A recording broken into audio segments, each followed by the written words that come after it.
Hello and welcome to Gefet and Daf Yomi. I'm Yael Shimoni, bringing to you today a shir by Rabbanit Chana Goniger-Dreyfus given in Hebrew, and I'll be translating it into English. And Rabbanit Chana will be teaching us the Gefet in Masechet Chagiga, and Be'ezrat Hashem, you'll be hearing me translating her also next week.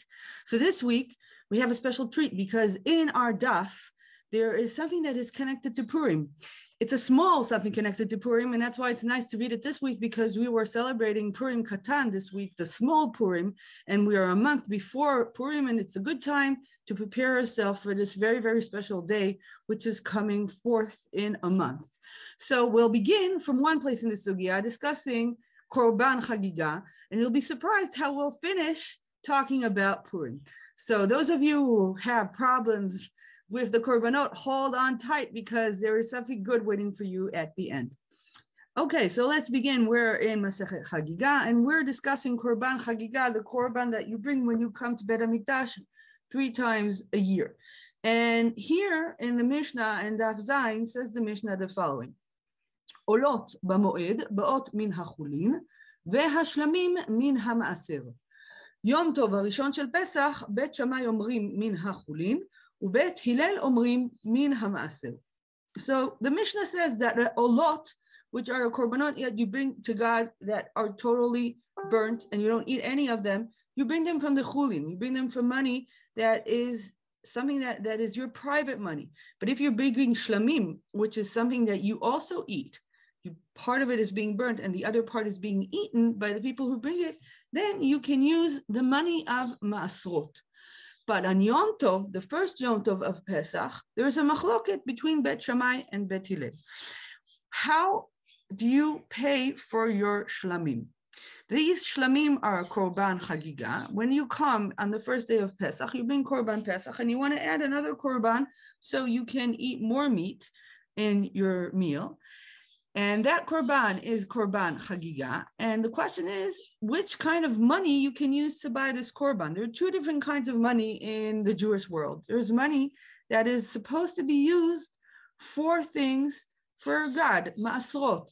We have our money and we take part of our money, a tenth of it or other parts, we'll see, in order to do special things with this money. This money has a special kedusha and special rules of this money. It can only be used for specific things.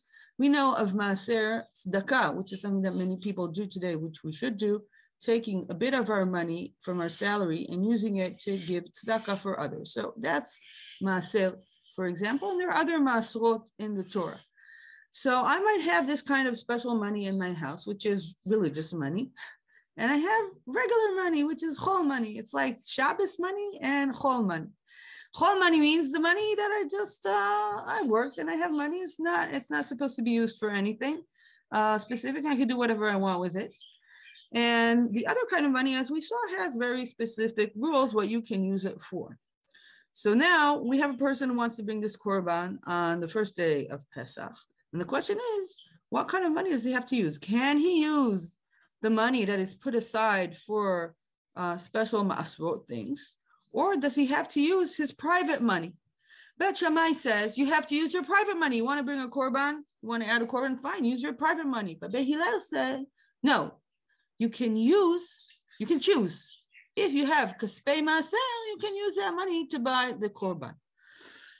In Daf Chet, the Gemara asks, how can this be what Bet Hillel says? Does Bet Hillel seriously think that I can use money that I put aside for religious matters in order to pay for this korban?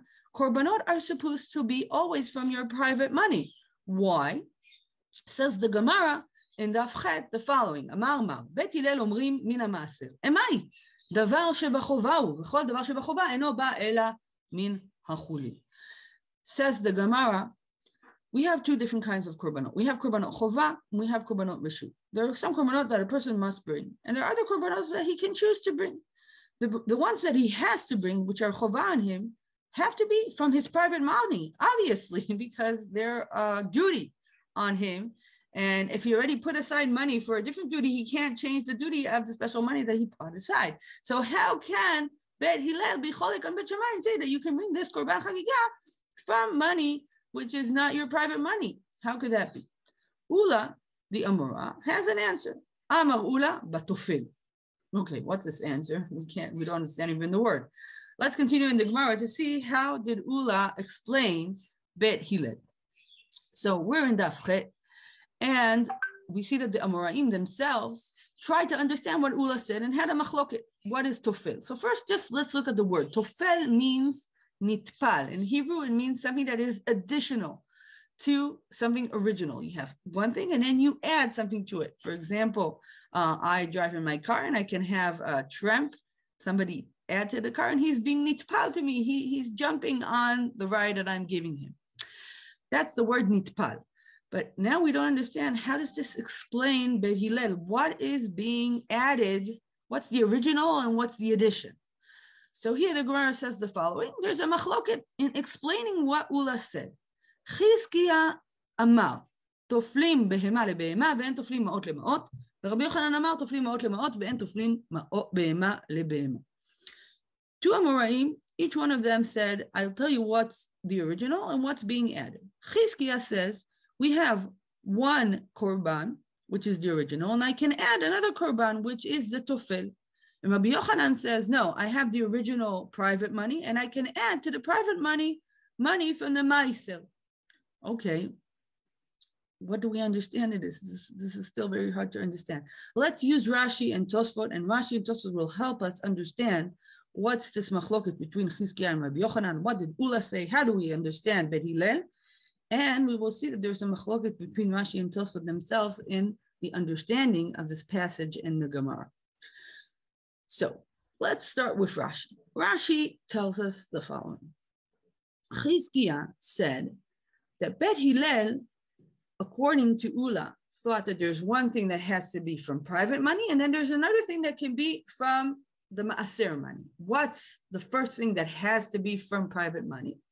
Chizkiya says, behema lebehema. Says Rashi, אם יש לו אוכלים הרבה, ואין להם סיפוק בבהמה אחת, יביא אחת לחגיגה מן החולין והשאר מן המעשר, ואף על פי שכולן הבאות ביום ראשון שהם חגיגה עליהם, כבר יצא ידי חובה בראשונה מן החולין. Says Rashi, we're talking about a big family. A big family is coming to Beit HaMikdash and wants to eat korban chagiga, which is a chova. So if I will buy one korban, I'll have a korban chagiga from my private money. I'll be fine as far as God goes, but I'll have a problem. People will be hungry. There won't be enough meat for the whole family. So what will I do? I can add an additional animal. The first animal has to be totally from my private money, because we learned that the chovah has to be from private money. But what Bet Hillel allows us to do is to add another korban, even though I'm using different money for this korban, and then I'll have enough meat, and I'll have two korbanot. One of them is the usual korban chagiga, it is chovah from my private money, and the additional part I can also use my kaspei ma'aser. That's what Chizkiya thinks. What does Rabbi Yochanan think? Rabbi Yochanan says the opposite. Says Rashi, Rabbi Yochanan amar ipcha. Ma ze ipcha? Let's continue reading Rashi. Rashi explains, למר איתך זה לשפיר תפק שחולין מעורבבים עם כל אכילותיו, ולכמן יליף למקראי דמותר להיות תופל. Rashi tells us that Rabbi Yochanan does not agree with Chizkiya, because Chizkiya told us that the whole first animal has to be from chovah, and there's a whole second animal that can be from ma'aser. Chizkiya says, no, that's not good, because I want each and every person taking a bite from the meat to have private money in their meat. And if I have two different animals, I have some people eating the real thing and other people eating something that is problematic. So what are you allowed to do?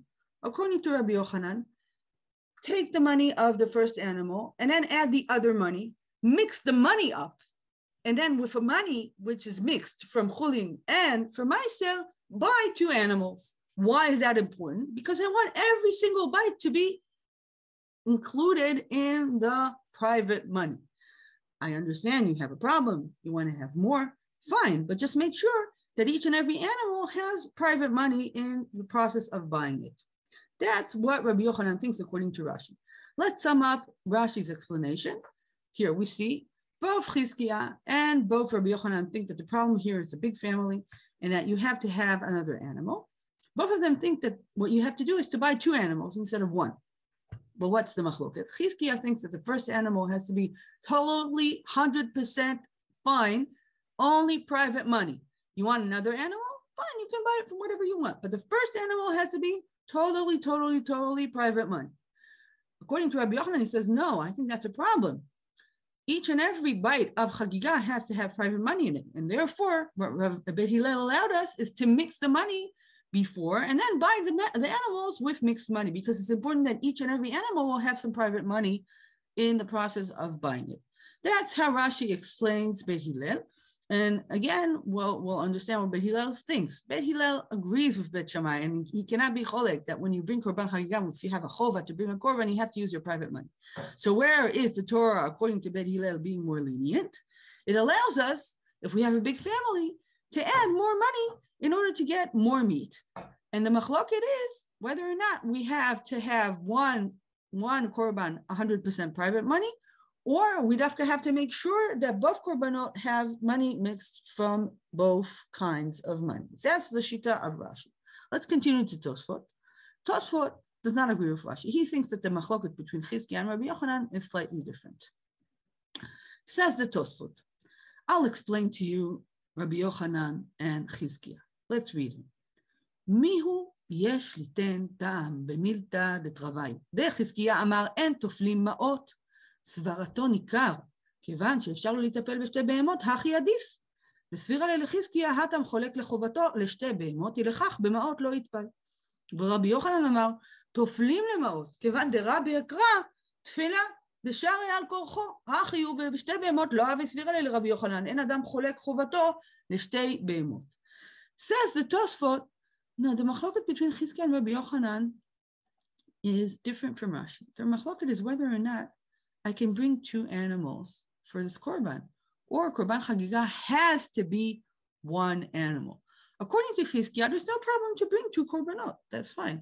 According to Rabbi Yochanan, you cannot split your chovah into 2 korbanot. If you'll bring another korban, it will be more meat, but we can't call it chagigah, says Rabbi Yochanan. Chizkiah says, there's 1 chagigah, you can add another chagigah. Rabbi Yochanan says, no, chagigah is just 1. So how do we add more meat if we can only buy 1 animal? Says Rabbi Yochanan, you can buy a bigger animal. And if you buy a bigger animal, you can mix the money. Chizkiah thinks that you can split 2 animals, you won't mix the money. But Rabbi Yochanan, you have to mix the money because there's no other way. You have to buy a big animal. That's the machloket between Chizkiah and Rabbi Yochanan according to the Tosfot. Tosfot's proof is from the Yerushalmi. Let's read the Tosfot. וכן מצינו בירושלמי, אמר רבי הילה בשם רבי עמי, התפלגות חזקיה ורבי יוחנן. חזקיה אמר אדם חולק חובתו לשתי בהמות וכולי. So Tosfot has proof. He says if you read in the Yerushalmi, you'll see that their machloket is not about the money. Their machloket is whether or not you can bring 1 korban or you can bring 2. Rabbi Yochanan says, no, you cannot bring 2. You have to have just 1. There's only 1 name of Chagigah, and you can only put in 1 animal there. Therefore, you can mix money because you want to buy a big animal. Chizkiah thinks, oh, you can split it into 2. So 1 animal will be 100% from your private money. And the other animal, put your other kaspei maaser on it. Let's sum up Rashi. You see, Chizkiah here thinks that you can have 2 animals. Rabbi Yochanan thinks you can only have 1. That's why Rabbi Yochanan allows you to mix the money up. And that's why Chizkiah will not allow you to mix the money up. Chizkiah says, no, you have to have 1 animal 100% from your private money. You want another animal? Fine, use other money, but don't mix up the money. And Rabbi Yochanan, since he cannot have another korban, must allow you to mix the private money with the money of Meiser. Up till now, we saw the machloket between Rashi and Tosfot and this machloket in Sugya. These are a little complicated things that I told you to wait because now we're coming into Purim. The end of the Sugya shows us that we learn this idea that you can add private money into the korban, that you have to use private money to buy your korban from a word in the Torah. How do we know that we have to use private money? Because we had the word masat. In the pasuk that tells us that you have to bring korban chagigah, the word masat is written. what is the word masat? Says the Gemara, Mai mashma dehai masat lishna dechulin. How do you know that when the Torah says masat, it means that it's private money? Where do we learn this, says the Gemara? Dichtiv vayasem hamelech achashverosh mas al haaretz. This is very exciting. I'll tell you why I'm excited from this Gemara. Because when we finish Megillat Esther, we get to the last parak. It's very strange, this parak that talks about the mithim that Achashverosh put on the land and on the islands of the sea. And here our Sugya says we need this pasuk because this pasuk helps us understand that we have to use private money in order to bring a korban of Chagiga. So obviously there's something here to be understood. What is the Gemara telling us? How do we learn this? And what's the meaning of this? But before we get to the meaning, there's a question to be asked. Tosfot asks the following question. We have the word mas in other places in the Torah. The word mas doesn't exist only in Megillat Esther. Usually when we try to understand a word in the Torah, we will use the Torah of Moshe to explain itself. We won't go to Megillot. So why is the Gemara not using other psukim? Why is it using Dafka Megillat Esther? Let's read the Tosfot. The Tosfot asks this. וישם המלך אחשוורוש מס, אבל יהיו לך למס ועבדום, וכן יהיו למס עובד, לא מייטי. Tosfot said, here I have two psukim. היהיו לך למס עובד, that's in Devarim. יהיו למס עובד, that's in Bereshit. These two psukim talk also about mas. Why don't we use them? לא מייטי. דהנה לאו מאות משתמי, אלא לשון עבדות בעלמא. Says the Tosfot, the other psukim in the Torah, the pasuk in Devarim, the pasuk in Bereshit, also use the word mas, but they do not mean money. Mas usually means working. It means that you're an avid. That's what mas means. So we can't use that in order to understand that we need to use private money to get a korban. That's why we went all the way to the last parak in Megillat Esther. Okay, Tosfot's answer is good, but there is a very big problem with this answer. The Rashbam on the Torah, which is also one of the Baalim of the Tosfot, he's the Neched of Rashi, says you cannot read the word mas in the pasuk as a mas. Let's read what Rashbam says on the Torah. Rashbam goes to this pasukim, the psukim of the korbanot. The pasuk in the korbanot says mas'et, and says Rashi, says Rashbam, what does this word mean, masat? Kefi koach nidvat yadcha. Says Rashbam, masat doesn't mean mas. It means the opposite. What you want to give, your nedava, that's masat. And he continues and says, V'chen patar donash, upisher masat, dai kebirkat el shaddai, kedei koach yadi b'matan v'nedarim. So again, Rashbam says it's not only me, also Donash ben Labrat, a big Hebrew scholar, said that masat means nedava, not mas. And continues the Rashbam and says, Hamedame masat alei mas hu chamas. Says the Rashbam, if you dare think that masat is mas, you're making a very big problem. You're chamas, you're wrong. Masat is not mas. Mas means something that you have to bring. And masat means something that you choose to bring. We want choosing. We don't want something that you have to bring. We have to have choice. You cannot say that this is from the word mas. This is not mas. If the government tells me that I need to pay taxes, if this is tax, I don't choose to give it. I have to give it. But the korban chagiga cannot be tax. It has to be something that I want to give. It has to be tzedakah, nedava. It cannot be tax. Don't say tax. Okay, fine, Rashbam, I hear you loud and clear. Explain the Gemara. The Gemara learned the word in the korbanot from mas. It's using the pasuk of Achashverosh. Achashverosh put tax. So how can you, Rashbam, tell me, don't understand this is tax, when the Gemara tells me, how do we know that we have to bring the korban from your private money? Because of the word tax. Rashbam, you have a big problem. I have a big problem because Rashbam is really convincing. So how do we solve this problem? Let's go to the Khatam Sofer. who saw this problem and gave a very interesting answer. Says the Khatam Sofer, Yael, you thought that tax in the Megillah means that you have to give money? You were reading the Megillah wrong. Let's read Khatam Sofer. והכה אנו רוצים למלך מצת נדבת ידך לא יהיה ממה שהטיל עליך המלך יתברך שמו ליתן, אלא ממה שרוצה בחפצו ליתן. ועל כורחנו מה ייתן? וישם המלך אחשוורוש שנקרא מס. אף על פי שלא היה חייבים ליתן. Says the Khatam Sofer, Yael, you read this Megillah for many years, and you thought that when the king Ahasuerus is putting tax on the land, that he was forcing people to give him money. No, this is a very different kind of tax. The tax of Melech Ahasuerus was voluntary tax. Melech Ahasuerus says, please, those of you who want to give me money, give me money. And there were people who wanted to give money to the king. That's the tax that's discussed in the end of the Megillat Esther. Okay, so first of all, something very interesting happened to me. There's a pasuk that many, many years I read as one thing. The Khatam Sofer tells me I have to read it differently because of the Gemara we learned. And every year in my shul, when we would read Vayasim HaMelech Achashverosh Mas Al Haaretz V'Yayam, people would boo as if it was Amalek because we don't like tax. Boo! But now I see that I misunderstood. This is not the tax that I thought it was. It's voluntary tax. Okay, that's one thing, how to read the Megillah. But there's a deeper thing here to learn. What is this idea?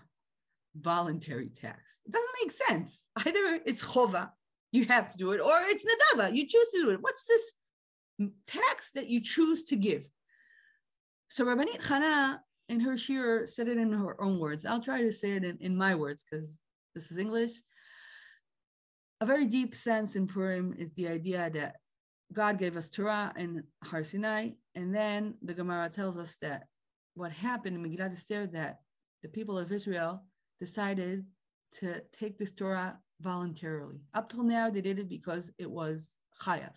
From Purim onwards, we choose. There is a new path. You can choose your chova. Something can be voluntary and mandatory at the same time. And this is the secret of Purim, that you take your mandatory, your chovot, and you turn them into something that you want and choose. This is a way of Avodat Hashem that we learn in Purim, taking all the things that we have to do and discovering that we're doing them not because we have to, but because we choose to do them. So this is a deep, very deep meaning in Purim, and we reached it from our sugya discussing korbanot. But because of the last pasuk of Megillat Esther, that came here into the sugya and the machloket between Tosfot and Rashbam, and the beautiful explanation of the Khatam Sofer. So I hope you were surprised that we can actually get prepared to Purim, even though we're learning this very hard sugya with this strange machloket between Chizkiah and Rabbi Yochanan. Big surprise. I hope you enjoyed it, and Bezrat Hashem will continue learning and preparing for Purim in the following month. I don't know if we'll do it always in Daf Yomi, but this week we did. Take care and good Shabbos.